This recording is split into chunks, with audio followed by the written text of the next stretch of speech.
नमस्कार प्यारे साथियों। आज अपन इस वीडियो में जो आपका BA 5th semester Hindi literature जो आपका सब्जेक्ट है, इसमें आधुनिक काव्य है। इस सब्जेक्ट पर अपन 25 महत्वपूर्ण प्रश्न देखेंगे। अगर आप चैनल पर नए हो तो चैनल को सब्सक्राइब कर देना। बिना समय गवाए क्वेश्चन को स्टार्ट करेंगे। यूनिट 1 है आधुनिक काल की पृष्ठभूमि, भारतेंदु युग, द्विवेदी युग, छायावाद, प्रगतिवाद, प्रयोगवाद एवं नई कविता की प्रमुख प्रवृत्तियाँ एवं प्रमुख कवियों का परिचय। ये है यूनिट 1। इस पर 25 महत्वपूर्ण प्रश्न देखेंगे। आधुनिक काल की पृष्ठभूमि और प्रवृत्तियाँ।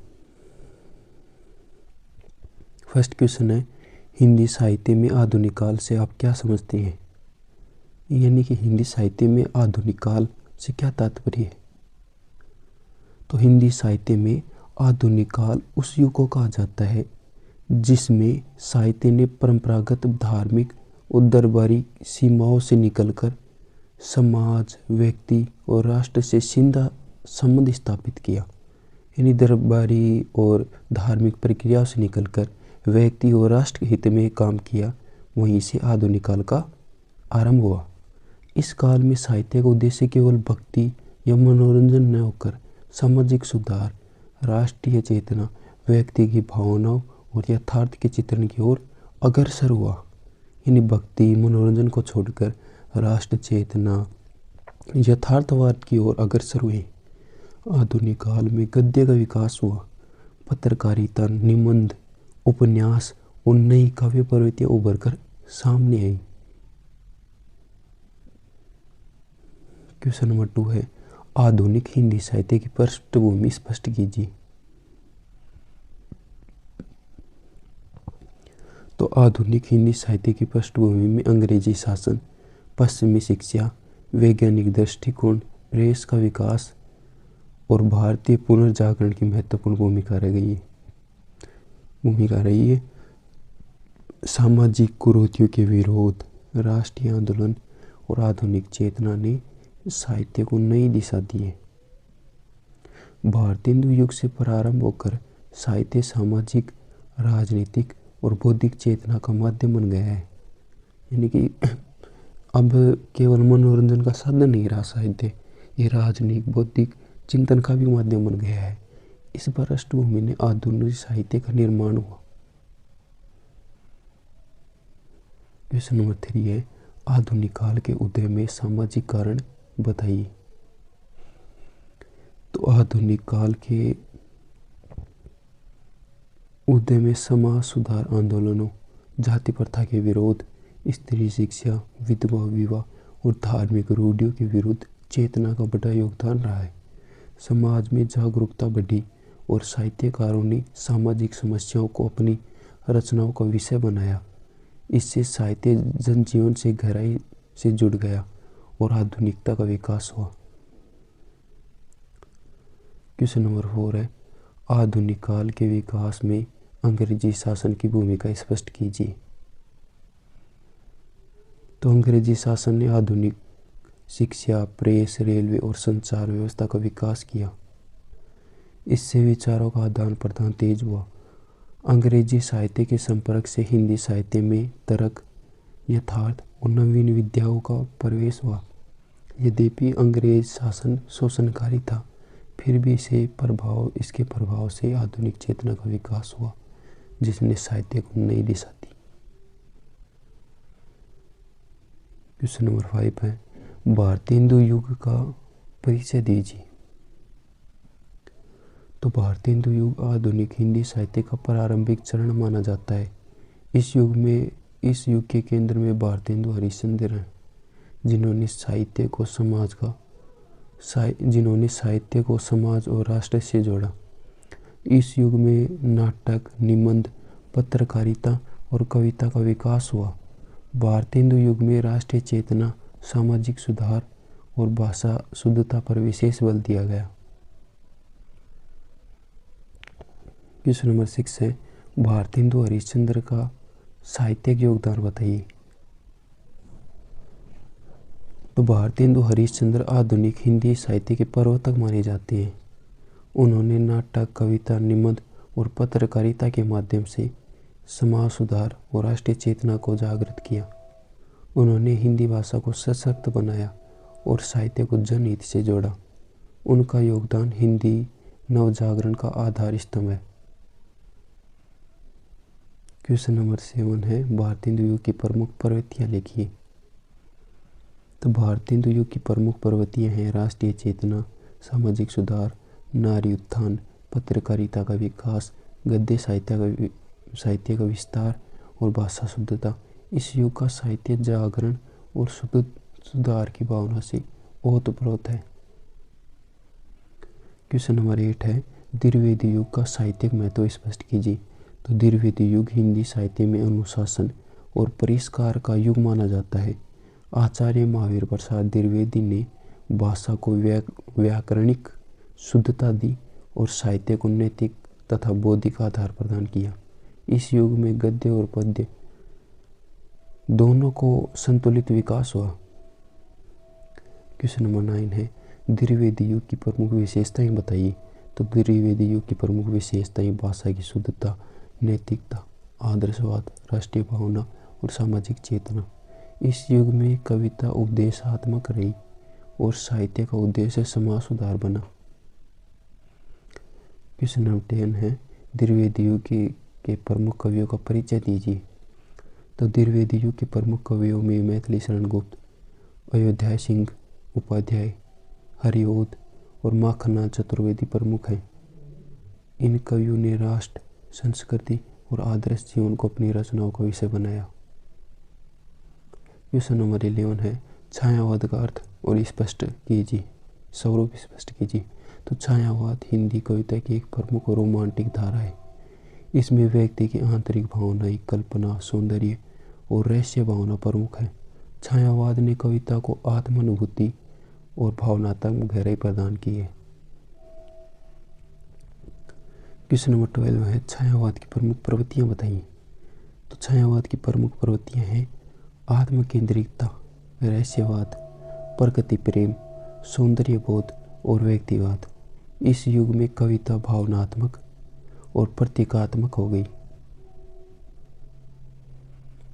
क्वेश्चन नंबर 13 है, छायावाद के प्रमुख कवियों का परिचय दीजिए।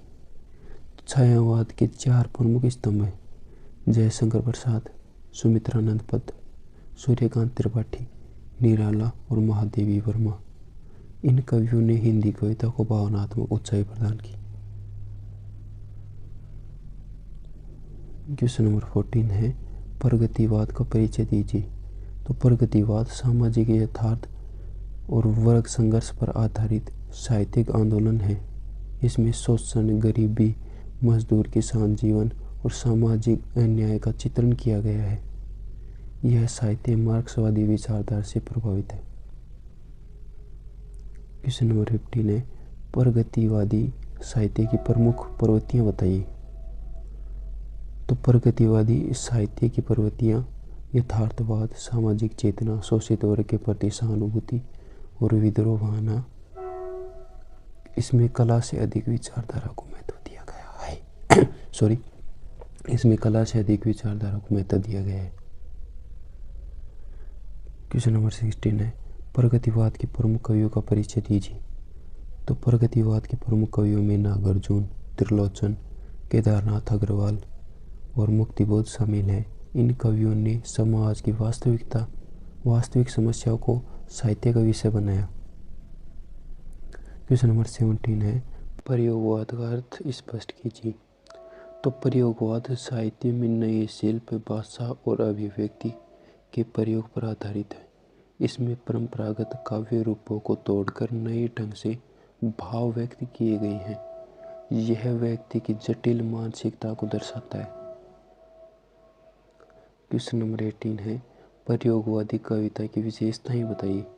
तो प्रयोगवादी कविता में आत्मसंघर्ष, बौद्धिकता, प्रतीकात्मकता और नवीन शिल्प की प्रधानता है। यह कविता सरल न होकर गूढ़ और विचार प्रधान होती है। क्वेश्चन नंबर 19 है, प्रयोगवाद के प्रमुख कवियों का परिचय दीजिए। तो प्रयोगवाद के प्रमुख कवि अज्ञेय, गजानन माधव मुक्तिबोध और धर्मवीर भारती हैं। इन कवियों ने हिंदी कविता को नई दिशा दी। क्वेश्चन नंबर 20 है, नई कविता का स्वरूप स्पष्ट कीजिए। तो नई कविता प्रयोगवाद के बाद विकसित हुई। इसमें आधुनिक जीवन की जटिलताओं, अकेलेपन, तनाव और यथार्थवाद का चित्रण मिलता है। यह कविता व्यक्ति केंद्रित है और सामाजिक यथार्थ से जुड़ी है। क्वेश्चन नंबर 21 है, नई कविता की प्रमुख प्रवृत्तियाँ बताइए।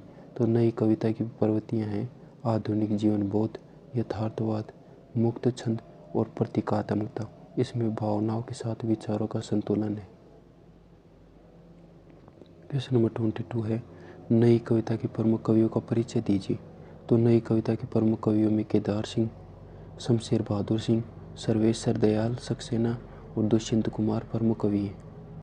क्वेश्चन नंबर 23 है, भारतीय हिंदू युग और द्विवेदी युग में अंतर स्पष्ट कीजिए। तो भारतीय हिंदू युग जागरण और आंदोलन का युग है, जबकि द्विवेदी युग अनुशासन और परिष्कार का है। भारतीय हिंदू युग भाव प्रधान है, जबकि द्विवेदी युग बौद्धिक और नैतिक है।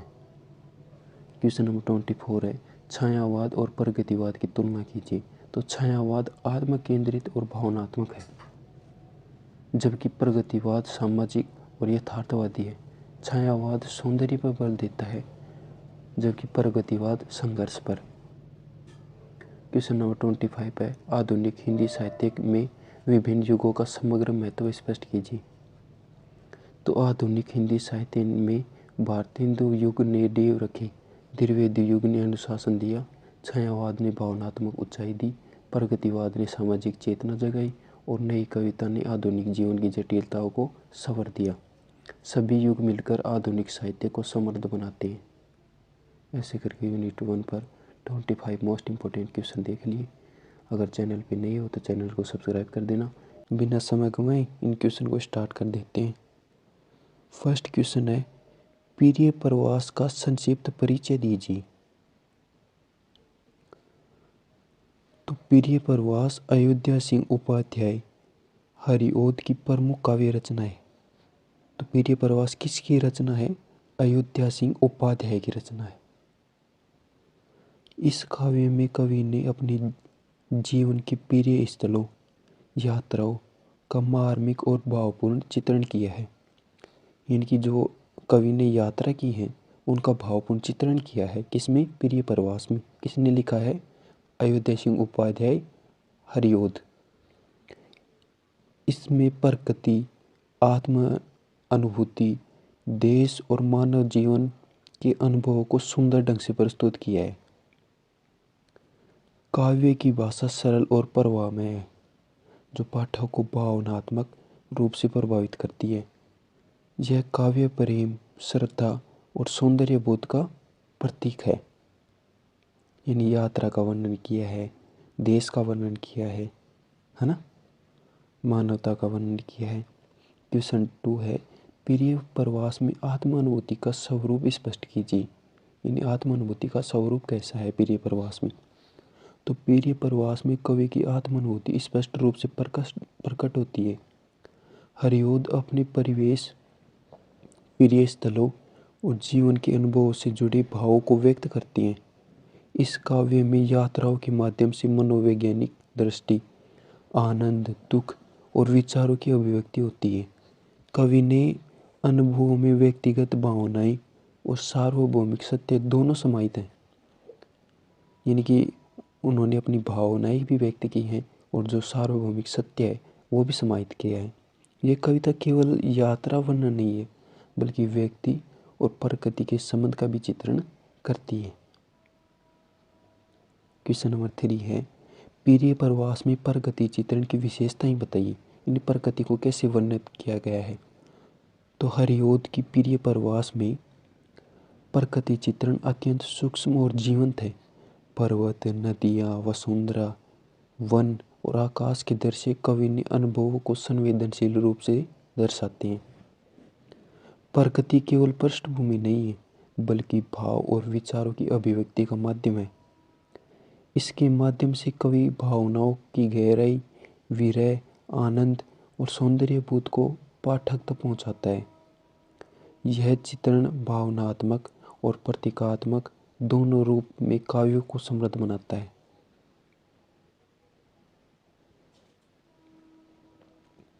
क्वेश्चन नंबर 4 है, हरिऔध की भाषा और शैली की विशेषताएं स्पष्ट कीजिए। तो हरिऔध की भाषा सरल, प्रवाहमय और सौंदर्यपूर्ण है। शैली भावपूर्ण, मार्मिक और संगीतात्मक है। कवि ने अलंकारों का सहज प्रयोग किया है। उनके पदों में राष्ट्रीय चेतना, सामाजिक और नैतिक संदेश भी विद्यमान है। भाषा में व्यक्तिगत और अनुभव प्रधानता है, जिससे पाठक काव्य के साथ भावनात्मक रूप से जुड़ता है। यह शैली आधुनिक हिंदी काव्य का उत्कृष्ट उदाहरण है। क्वेश्चन नंबर 5 है, प्रिय प्रवास में प्रेम और श्रद्धा की प्रधानता बताइए। प्रेम और श्रद्धा का क्या महत्व है, कैसे दर्शाया गया है। काव्य में प्रेम और श्रद्धा दोनों का मुख्य भाग है। कवि अपने प्रिय स्थलों, लोगों की प्रकृति के प्रति प्रेम दिखाता है, साथ ही जीवन, धर्म और नैतिकता के प्रति श्रद्धा भी व्यक्त करता है। यह प्रेम सांसारिक और आध्यात्मिक दोनों रूप में है। इस मिश्रण में प्रिय प्रवास पाठक में संवेदनशीलता और सौंदर्य बोध उत्पन्न करता है। क्वेश्चन नंबर 6 है, मातृभूमि कविता का संक्षिप्त परिचय दीजिए। तो मातृभूमि मैथिली शरण गुप्त की श्रेष्ठ रचनाओं में से एक है। अपने 2 कविता पढ़ ली पहले। एक तो कौन सी, प्रेम परिचय, दूसरी मातृभूमि। इस कविता में कवि ने देशभक्ति, मातृभूमि के प्रति प्रेम और त्याग की भावना का सुंदर चित्रण किया है। गुप्त ने मातृभूमि को माँ के समान दर्शाया है, जो अपने पुत्रों के त्याग और समर्पण की आकांक्षा रखती है।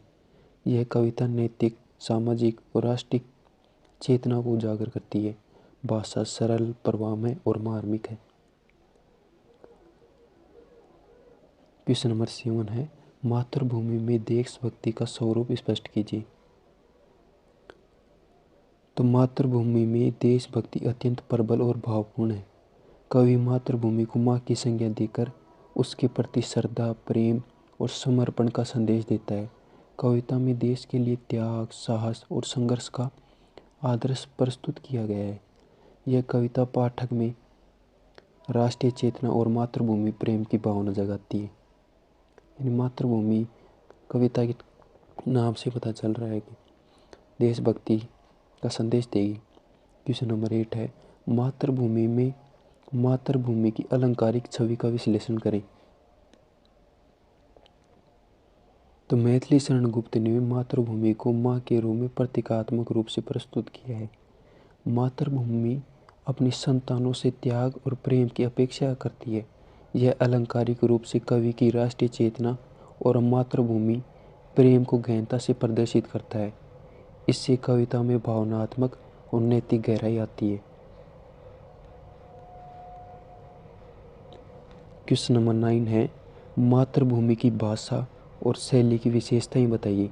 तो मातृभूमि की भाषा सरल, स्पष्ट और मार्मिक है। शैली भावपूर्ण, उपदेशात्मक और प्रेरक है। अलंकारों का प्रयोग सुव्यवस्थित और सुसंगत है। कविता में राष्ट्र प्रेम, आदर्श और नैतिक संदेश सहज रूप से पाठक तक पहुंचाते हैं। क्वेश्चन नंबर 10 है, मातृभूमि में त्याग और समर्पण की भावना का स्वरूप स्पष्ट कीजिए। तो कविता में त्याग और समर्पण मातृभूमि के प्रति सर्वोच्च मूल्य हैं। कवि दिखाते हैं कि मातृभूमि की रक्षा और सेवा के लिए व्यक्ति को अपनी सुख, स्वार्थ और व्यक्तिगत लाभ का त्याग करना चाहिए। यह भावना पाठक में राष्ट्रीय चेतना और नैतिक उत्तरदायित्व की प्रेरणा उत्पन्न करती है। क्वेश्चन नंबर 11 है, अनल किरीट का संक्षिप्त परिचय दीजिए। अब अनिल किरीट आ गई है प्यारे साथियों। नेक्स्ट,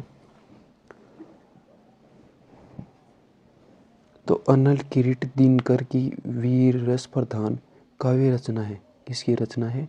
दिनकर की।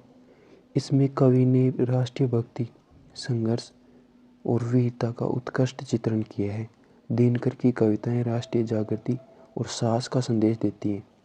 अनल किरीट में व्यक्तित्व और देशभक्ति का आदर्श चित्रित है।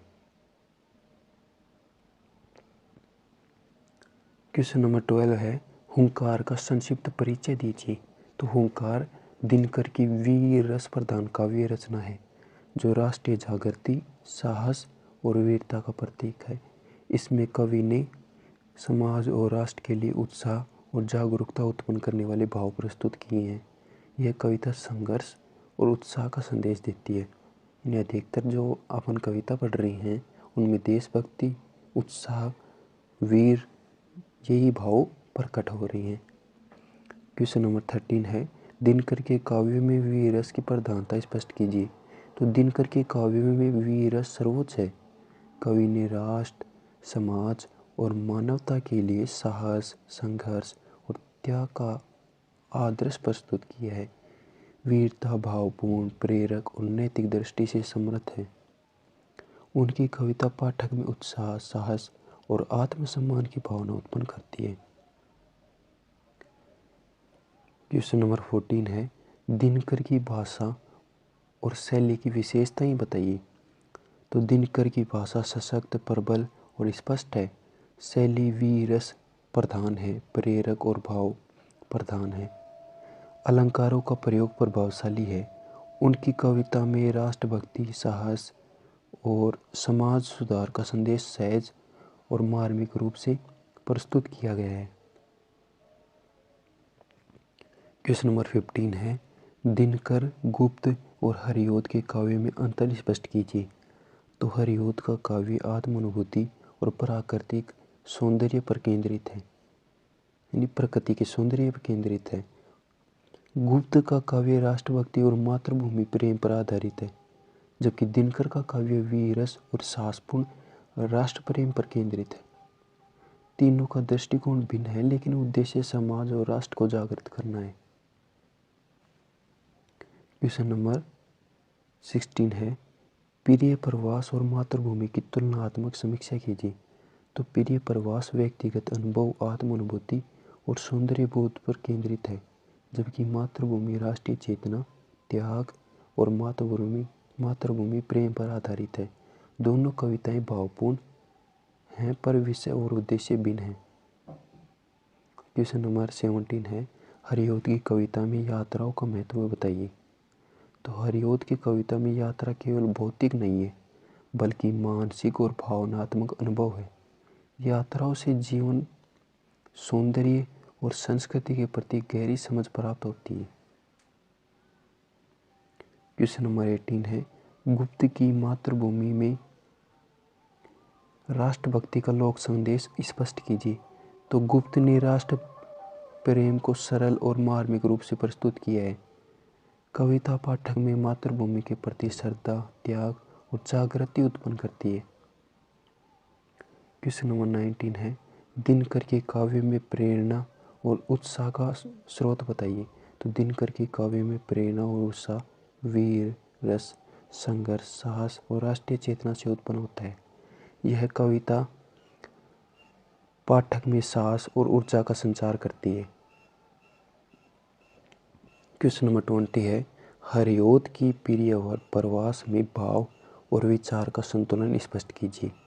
तो हरिऔध ने कविता में व्यक्तिगत भाव और दार्शनिक विचारों का सुंदर संतुलन रखा है।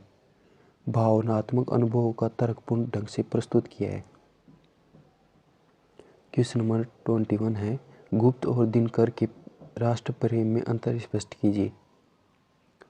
तो गुप्त का राष्ट्र प्रेम मातृभूमि प्रेम और त्याग पर आधारित है, जबकि दिनकर का राष्ट्र प्रेम वीरस और साहसपूर्ण संघर्ष से जुड़ा है।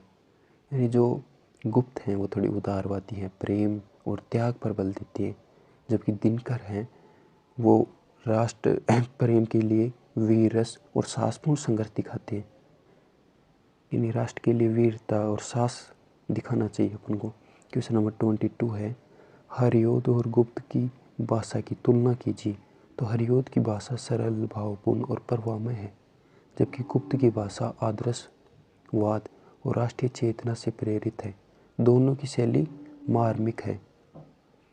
क्वेश्चन नंबर 23 है, दिनकर के वीरस को समाज सुधार से जोड़िए। तो दिनकर के वीरस में साहस और उत्साह समाज सुधार और राष्ट्र जागृति के साधन बने हैं। यह कविता जनता को सक्रिय और जागरूक बनाती है। क्वेश्चन नंबर 24 है, अनल किरीट और हुंकार में समानता और भिन्नता बताइए। तो दोनों कविता वीरस प्रधान है। अनल किरीट में संघर्ष और साहस आदर्श है, जबकि हुंकार में उत्साह और प्रेरणा का स्वर अधिक है। क्वेश्चन नंबर 25 है, आधुनिक हिंदी काव्य में हरिओद, गुप्त और दिनकर का समग्र योगदान बताइए। तो हरिओद ने आत्मानुभूति और सौंदर्य बोध को बढ़ावा दिया। गुप्त ने राष्ट्र प्रेम और मातृभूमि प्रेम को सशक्त किया। दिनकर ने वीरस और साहसपूर्ण चेतना प्रदान की। तीनों ने मिलकर आधुनिक हिंदी काव्य को भाव, विचार और प्रेरणा का पूर्ण रूप दिया। ऐसे करके 25 महत्वपूर्ण पर्सन कंप्लीट हो गए। अगर आप चैनल पे नए हो तो चैनल को सब्सक्राइब करना। वीडियो अगर थोड़ा भी हेल्प रहा हो तो वीडियो को लाइक करना, शेयर करना, कमेंट करना। मिलते हैं अगले वीडियो में, तब तक के लिए टेक केयर, बाय बाय। बिना समय गंवाए क्वेश्चन स्टार्ट कर देते हैं। इन क्वेश्चनों को ध्यान से देखना। बाद में इसकी PDF मैं अपने टेलीग्राम चैनल आर्जेंट ऑफिशियल पर अपलोड कर दूंगा, वहाँ से देख लेना। फर्स्ट क्वेश्चन है, कामायनी का संक्षिप्त परिचय दीजिए। तो कामायनी जयशंकर प्रसाद की उत्कृष्ट काव्य रचना है। यह काव्य मानव जीवन के भाव, मानवीय अनुभूतियों, सामाजिक और दार्शनिक विचारों का चित्रण करता है। चिंता सर्ग में मानव की पीड़ा, इच्छा, संघर्ष और जीवन की दार्शनिक समझ दिखाई देती है। काव्य का उद्देश्य केवल कथा कहना नहीं है, बल्कि पाठक को जीवन, कर्म और चेतना के गहन अनुभव से जोड़ना है। भाषा सौंदर्यपूर्ण, छाया प्रधान और भावनात्मक है। यानी कि जो कामायनी है प्यारे साथियों, ये जयशंकर प्रसाद ने लिखी है। इसमें कौन कौन से भाव व्यक्त किए गए हैं? तो पीड़ा, इच्छा, संघर्ष, ये भाव व्यक्त किए गए हैं।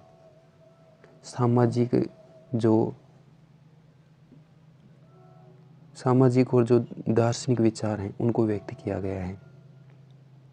जो सामाजिक समस्याएं उनको भी व्यक्त किया गया है। क्वेश्चन नंबर 2 है, चिंता सर्ग में जीवन और चेतना का चित्रण कीजिए। तो चिंता सर्ग में मानव जीवन का प्रारंभिक संघर्ष, भ्रम और मानसिक पीड़ा चित्रित है। जयशंकर प्रसाद ने चेतना की खोज और मनोवैज्ञानिक द्वंद्व को काव्य का आधार बनाया। यहाँ जीवन की अनिश्चितताओं, अनुभव और इच्छाओं का चित्रण है। यह सर्ग मानव मन की गहराई और आध्यात्मिक प्रवृत्ति को स्पष्ट रूप से प्रस्तुत करता है। क्वेश्चन नंबर 3 है, कामायनी में प्रतीक और अलंकार प्रयोग कैसे हुआ है? तो काव्य में प्रतीक और अलंकार का प्रयोग भाव और अर्थ को गहनता दिखाने के लिए किया गया है। प्राकृतिक तत्व जैसे कि पंछी, नदियाँ, पर्वत मानव अनुभव का प्रतीक बने। अलंकार जैसे रूपक, उपमा और प्रतीकात्मकता काव्य को छायावादी सौंदर्य प्रदान करते हैं। जयशंकर प्रसाद की शैली में यह प्रयोग सहज और प्रभावशाली है। क्वेश्चन नंबर 4 है, कामायनी में मानव और प्रकृति का संबंध स्पष्ट कीजिए। यानी कि जो कामायनी है इसमें मानव और प्रकृति का संबंध कैसा है अपन को बताना है। तो इस काव्य में प्रकृति का संबंध, मानव और प्रकृति का संबंध गहरा और प्रतीकात्मक है। प्रकृति केवल पृष्ठभूमि नहीं है, बल्कि मानव मनोभाव और चेतना का दर्पण है। पर्वत, नदी, सूर्य, चांद आदि तत्व मानव जीवन के अनुभव और संघर्ष के प्रतीक हैं। यह संबंध जीवन और चेतना के आध्यात्मिक और भावात्मक पक्ष को उजागर करता है। क्वेश्चन नंबर 5 है, जयशंकर प्रसाद की भाषा और शैली विशेषताएं बताइए। जयशंकर प्रसाद की भाषा भाव प्रधान, छाया प्रधान और गहन अर्थपूर्ण है। शैली मार्मिक, संगीतात्मक और प्रतीकात्मक है। अलंकार सहज और काव्यगत हैं।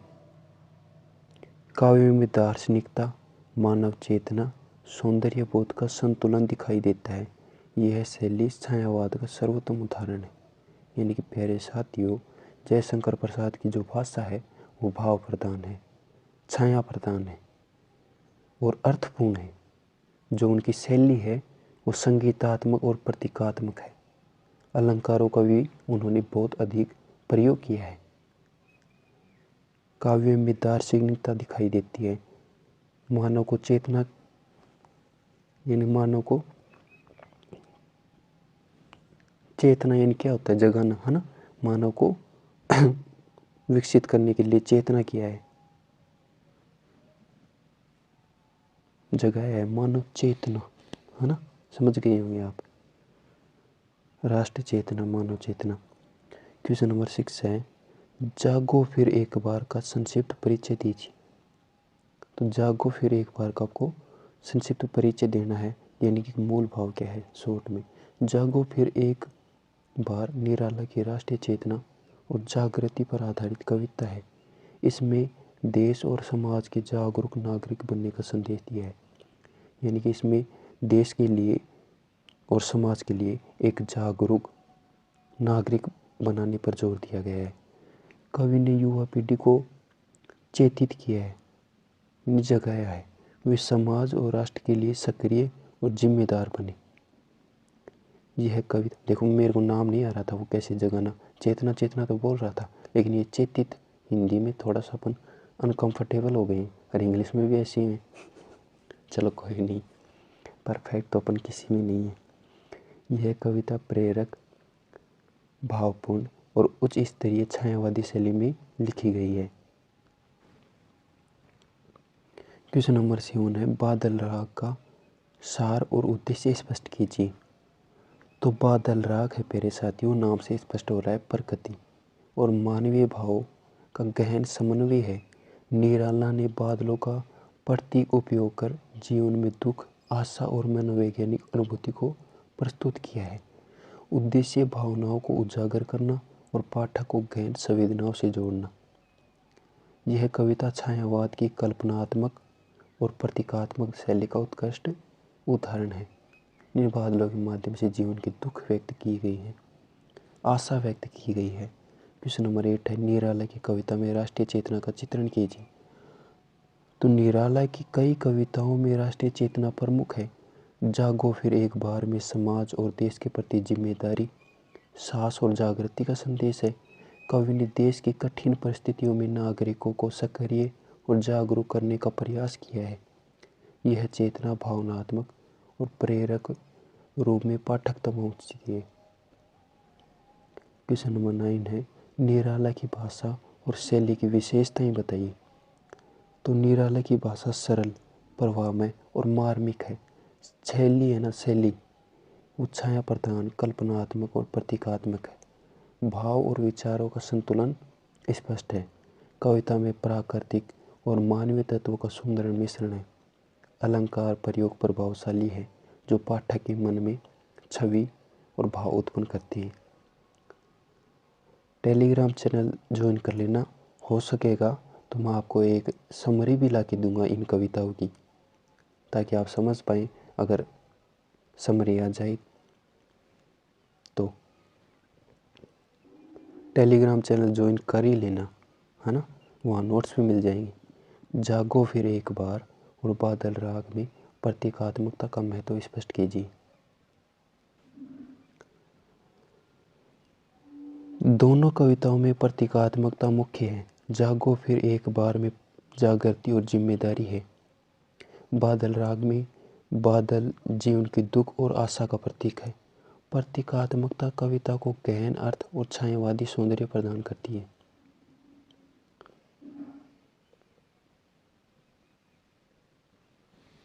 जो क्वेश्चन नंबर 11 है वो है, प्रथम रश्मि का परिचय दीजिए। तो प्रथम रश्मि सुमित्रानंद पंत की प्रकृति और भावनाओं पर आधारित कविता है। इसमें सुबह की पहली रश्मि के माध्यम से जीवन की नवीन चेतना, आशा और प्रेरणा का संदेश मिलता है। कविता भाव प्रधान और सौंदर्यपूर्ण और प्रतीकात्मकता है। पंत ने प्राकृतिक घटनाओं को मानवीय भावनाओं से जोड़ा है। क्वेश्चन नंबर 13 है, सुमित्रानंद पंत की छायावादी शैली की विशेषताएं बताइए। तो पंत की शैली भाव प्रधान, प्राकृतिक, सौंदर्यपूर्ण और आत्मानुभूति से युक्त है। अलंकार और प्रयोग सहज और प्रभावशाली है। कविता में प्रकृति और मानव अनुभव का गहन समन्वय दिखाई देता है। यह शैली पाठक को संवेदनशील और विचारशील बनाती है। क्वेश्चन नंबर 14 है, प्रथम रश्मि में आशा और प्रेरणा का चित्रण कीजिए। तो प्रथम रश्मि में सुबह की पहली रश्मि को प्रतीक बनाकर जीवन में नवीनता, आशा और ऊर्जा का संदेश दिया गया है। यह कविता पाठक में सकारात्मक सोच और उत्साह उत्पन्न करती है। क्वेश्चन नंबर 15 है, मौन निमंत्रण में मौन का महत्व स्पष्ट कीजिए। तो मौन निमंत्रण में मौन आत्मचिंतन, जीवन की गहनता और प्रकृति के अनुभव का माध्यम है। मौन में व्यक्ति अपने अंदर के विचारों और भावों को समझता है। कविता में मौन प्रतीकात्मक और दार्शनिक रूप से प्रस्तुत है। क्वेश्चन नंबर 16 है, जयशंकर प्रसाद और निराला की कविता में मुख्य अंतर स्पष्ट करना है। तो प्रसाद का काव्य दार्शनिक और प्रतीकात्मक है, जबकि निराला का काव्य राष्ट्रीय चेतना और मानवीय भावनाओं पर केंद्रित है। दोनों ही छायावादी शैली अलग दृष्टिकोण देती है। यानी कि जो प्रसाद है वो दार्शनिक और प्रतीकात्मक है, जबकि जो निराला है वो राष्ट्रीय चेतना और मानवीय भावनाओं पर केंद्रित है। क्वेश्चन नंबर 17 है, पंत और निराला की छायावादी शैली की तुलना कीजिए। तो पंत का काव्य प्राकृतिक सौंदर्य और आत्मानुभूति प्रधान है, जबकि निराला का काव्य भाव, प्रतीक और राष्ट्रीय चेतना के मिश्रण से प्रेरक है। दोनों छायावादी है पर दृष्टिकोण अलग अलग है। क्वेश्चन नंबर 18 है, कामायनी में चेतना और मानव अनुभव का महत्व बताइए। तो चिंता सरग में मानव चेतना, इच्छा और संघर्ष का गहन चित्रण है। यह जीवन के दर्शन और मानवीय संवेदनाओं को प्रकट करता है। क्वेश्चन नंबर 19 है, जागो फिर एक बार में पाठक के लिए संदेश स्पष्ट कीजिए। तो कविता समाज और राष्ट्र के प्रति जागरूक बनने का संदेश देती है। पाठक को सक्रिय और जिम्मेदार बनने के लिए प्रेरित करती है। क्वेश्चन नंबर 20 है, प्रथम रश्मि और मौन निमंत्रण में प्राकृतिक सौंदर्य की भूमिका स्पष्ट कीजिए। तो दोनों कविताओं में प्रकृति केवल पृष्ठभूमि नहीं है, बल्कि भाव, चेतना और आध्यात्मिकता का माध्यम है। रश्मि और मौन प्रतीकात्मक और प्रेरक हैं। क्वेश्चन नंबर 21 है, जयशंकर प्रसाद के काव्य में दार्शनिकता और प्रतीक का महत्व स्पष्ट कीजिए। तो दार्शनिकता और प्रतीक प्रसाद के काव्य को गहन अर्थ और छायावादी सौंदर्य प्रदान करती हैं। प्रतीक भाव और विचार का समन्वय करते हैं। क्वेश्चन नंबर 22 है, निराला की कविता में प्रतीक और राष्ट्रीय चेतना का संतुलन स्पष्ट कीजिए। तो प्रतीकात्मकता भावनाओं को उजागर करती है, राष्ट्रीय चेतना जागृति और जिम्मेदारी का संदेश देती है। संतुलन कविताओं को प्रेरक और मार्मिक बनाता है। क्वेश्चन नंबर 23 है, पंत के काव्य में आशा और प्रेरणा का स्रोत बताइए। तो प्राकृतिक घटनाएं, सुबह की रश्मि और मौन अनुभव पंत के काव्य में आशा और प्रेरणा का स्रोत है। क्वेश्चन नंबर 24 है, छायावादी काव्य में जयशंकर प्रसाद, निराला और पंत का समग्र योगदान बताइए।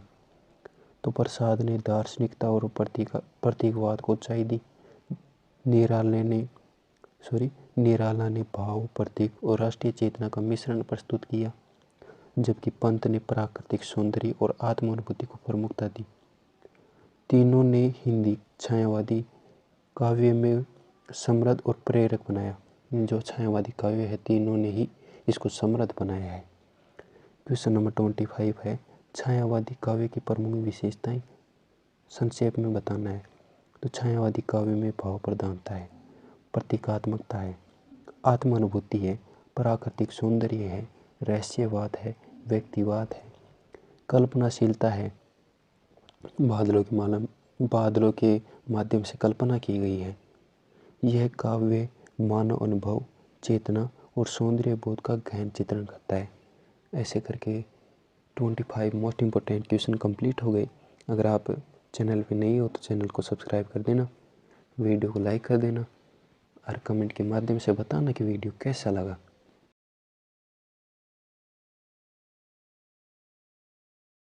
अपना फर्स्ट क्वेश्चन है, नदी के द्वीप का सार स्पष्ट कीजिए। तो नदी के द्वीप आगे की प्रमुख प्रयोगवादी कविता है। पहले अपन छायावादी पढ़ा था यूनिट 3 में, अब प्रयोगवादी पढ़ेंगे। इसमें मानव जीवन की अकेलेपन, सामाजिक विसंगतियाँ और अस्तित्व की जटिलताएं चित्रित हैं। आगे ने इस कविता में यथार्थवाद, प्रतीकात्मकता का मिश्रण किया है। कविता में नदी और द्वीप प्रतीकात्मक है, यानी प्रतीक के रूप में इस्तेमाल करना, यूज करना, जो मनुष्य के अलगाव, संघर्ष और आत्म अन्वेषण को दर्शाते हैं। यह कविता पाठक को जीवन और चेतना के गहरे प्रश्नों से परिचित कराती है। क्वेश्चन नंबर 2 है, यह द्वीप अकेला का परिचय दीजिए। तो यह द्वीप अकेला में आगे ने व्यक्ति की आंतरिक जिजीविषा, अकेलापन और संघर्ष को व्यक्त किया है। द्वीप अकेलेपन में भी उम्मीद और प्रकाश का प्रतीक है। आगे ने कविता में प्रतीकात्मक और प्रयोगवादी शैली का प्रयोग कर विचार और भाव को संतुलित रूप से प्रस्तुत किया है। यह कविता व्यक्तिगत अनुभव और दार्शनिक चिंतन का उत्कृष्ट उदाहरण है। क्वेश्चन नंबर 3 है, आगे की कविता में प्रयोगवाद की विशेषताएं बताइए। तो आगे की कविता में प्रयोगवाद स्पष्ट रूप से दिखाई देता है। इसमें पारंपरिक काव्य रूपों को तोड़ा गया है, मुक्त छंद और प्रतीकात्मकता का प्रयोग हुआ है। भावना और विचारों की गहनता है, भाषा सरल, स्पष्ट और विचार प्रधान है। यह कविता पाठक को सोचने और आत्मविश्लेषण करने को प्रेरित करती है। क्वेश्चन नंबर 4 है, आगे की कविता में प्रतीक और रूपक का महत्व स्पष्ट कीजिए। तो आगे की कविता में प्रतीक और रूपक भाव और अर्थ को गहन बनाते हैं। नदी और द्वीप, द्वीप पर अंधकार जैसे प्रतीक व्यक्ति की आंतरिक स्थिति और जीवन संघर्ष का द्योतक है। रूपकों से कविता में बहुस्तरीय अर्थ और भावनात्मक गहराई आती है। क्वेश्चन नंबर 5 है, आगे के काव्य में व्यक्तिवाद का स्वरूप बताइए। तो आगे के काव्य में व्यक्तिवाद प्रमुख है। व्यक्ति की आंतरिक जिजीविषा, अकेलापन, संघर्ष काव्य का प्रमुख विषय है। कवि ने व्यक्तिगत अनुभव को माध्यम बनाकर सार्वभौमिक जीवन, सत्य और चेतना को प्रस्तुत किया है। क्वेश्चन नंबर 6 है प्यारे साथियों, कविता की मौत का सार स्पष्ट कीजिए। तो कविता की मौत में धर्मवीर भारती ने आधुनिक कविता के संकट और उसकी सामाजिक बौद्धिक भूमिका पर विचार किया है। कविता में कविता की शक्ति, उसकी मर्यादा और समाज में उसकी आवश्यकता पर प्रश्न उठाए गए हैं। यह प्रयोगवादी और आलोचनात्मक दृष्टिकोण की कविता है। क्वेश्चन नंबर 7 है, टूटा पहिया का परिचय दीजिए। तो टूटा पहिया में जीवन की कठिनाइयों, विफलताओं और सामाजिक विसंगतियों का चित्रण है। पहिया टूटना जीवन में रुकावट, संघर्ष और असफलताओं का प्रतीक है। धर्मवीर भारती ने प्रतीकात्मक और प्रयोगवादी शैली में मानव जीवन की जटिलताओं को व्यक्त किया है। यानी टूटा पहिया मतलब जीवन रुक ही गया है, ये प्रतीक के रूप में धर्मवीर भारती ने उपयोग किया है। क्वेश्चन नंबर 8 है, धर्मवीर भारती की कविता में सामाजिक चेतना का स्वरूप स्पष्ट कीजिए। तो धर्मवीर भारती की कविताओं में सामाजिक चेतना प्रमुख है।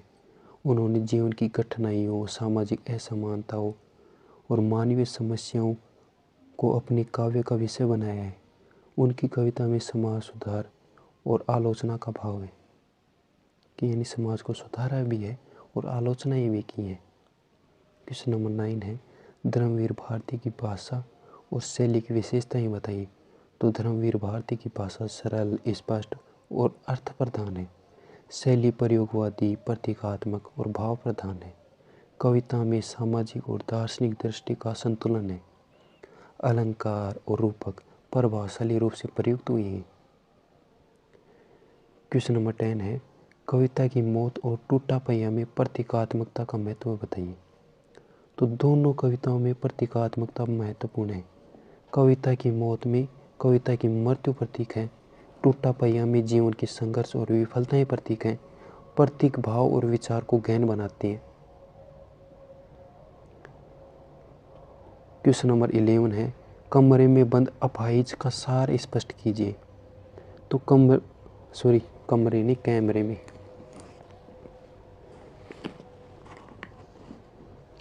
कैमरे में बंद अपाहिज में रघुवीर साय ने समाज की हकीकत और असमानताओं का चित्रण किया है।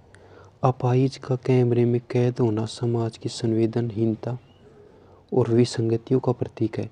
कविता प्रयोगवादी शैली में लिखी गई है और पाठक में सामाजिक जागरूकता उत्पन्न करती है।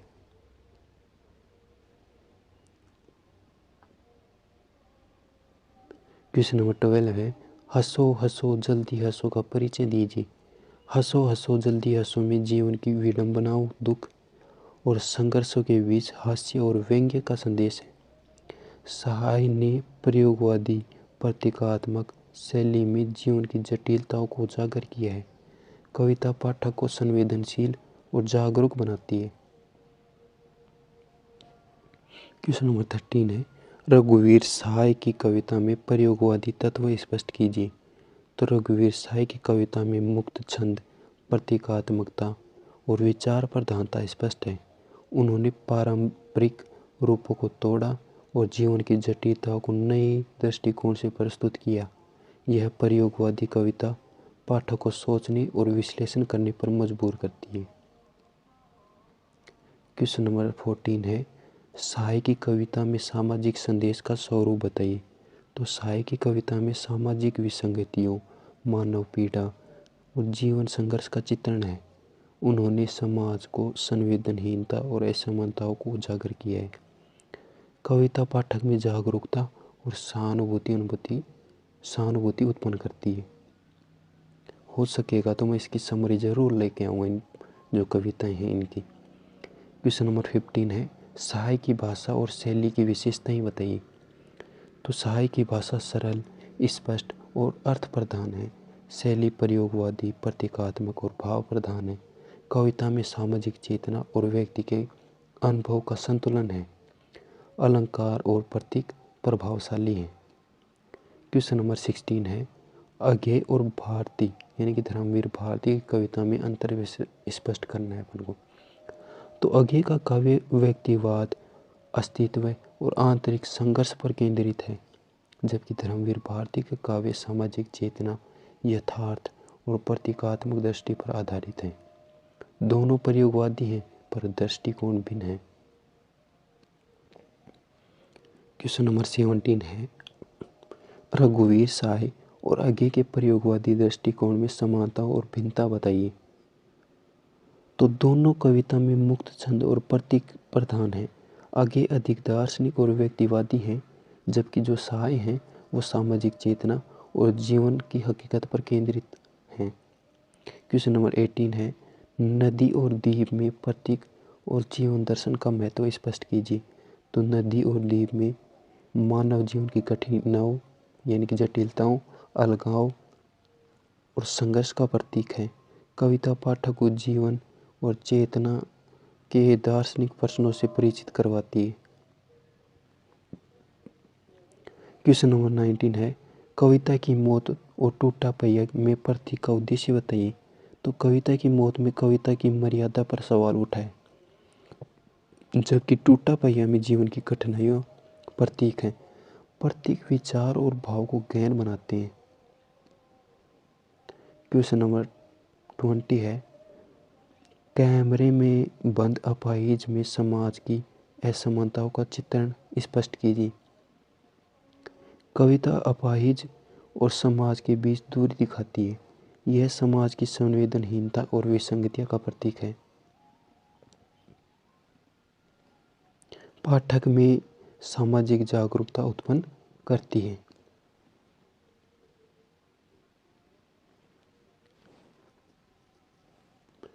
हंसो हंसो जल्दी हंसो में व्यंग्य और हास्य का महत्व स्पष्ट कीजिए। तो कविता जीवन की विडंबनाओं और हास्य और व्यंग्य के माध्यम से दर्शाती है। यानी जो कविता है वो जीवन की विडंबनाओं को हास्य और व्यंग्य के माध्यम से दर्शाती है। यह पाठक को सोचने और आत्मविश्लेषण पर प्रेरित करती है।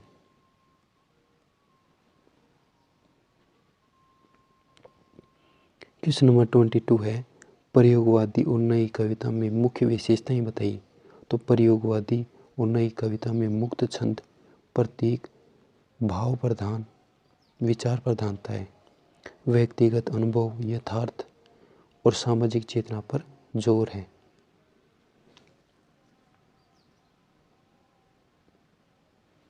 क्वेश्चन नंबर 23 है, अज्ञेय, धर्मवीर भारती और रघुवीर साय का समग्र योगदान बताइए। तो अज्ञेय ने व्यक्तिवाद और दार्शनिकता, धार्मिक भारती ने सामाजिक चेतना और आलोचना, साय ने प्रतीकात्मकता और यथार्थवाद को हिंदी कविता में प्रमुख बनाया है। तीनों ने प्रयोगवादी और नई कविता को समृद्ध बनाया है। क्वेश्चन नंबर 24 है, प्रयोगवादी कविता में प्रतीक और भाव का संतुलन स्पष्ट कीजिए। तो प्रतीक भाव को गहनता और बहुआयामी अर्थ देता है। भाव पाठक को मानसिक और संवेदनात्मक रूप से जोड़ता है। संतुलन कविता को प्रभावी बनाता है। क्वेश्चन नंबर 25 है, प्रयोगवाद और नई कविता का समग्र महत्व स्पष्ट कीजिए। तो प्रयोगवाद और नई कविता ने हिंदी काव्य को नए रूप, विचार और अभिव्यक्ति दी है। जीवन, यथार्थ और सामाजिक चेतना को कविता में प्रमुख बनाया है। व्यक्तिगत और सार्वभौमिक अनुभव का सुंदर मिश्रण प्रस्तुत किया है। यह आधुनिक हिंदी कविता की आधारशिला है। अगर वीडियो पसंद आया तो वीडियो को लाइक कर देना, चैनल को सब्सक्राइब कर देना